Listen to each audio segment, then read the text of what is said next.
И насчет боя я даже не знаю даже. Я вот даже никогда не спрашивал его. Вообще, я думаю, что это вообще ненужная тема. Зачем ему с кем-то драться? И вообще этим ребятам, ну, хайпуются, все хотят хайповаться, вот он будет драться с этим там. Понимаете, такая хайповая тема, просмотры, лайки.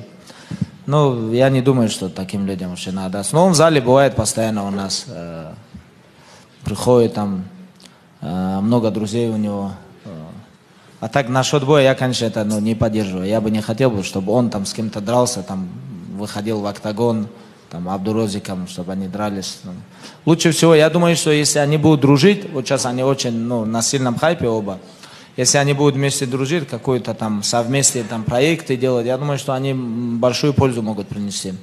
Я даже знаю один, еще тогда это нормальные деньги для них были, им, по-моему, по миллиону или на двоих миллион, кто-то выплатил им, какой-то человек, бизнесмен, я имя тоже не знаю, лишь бы, чтобы они не дрались друг с другом, потому что он так, походу, увидел, что идет раскрутка ихнего боя, он вышел до них и договорился с ними, он говорит, я вам отправлю вот такие деньги, от меня это будет как пожертвование тоже. Главное, дайте слово, что вы не будете драться. Вот такая информация тоже есть.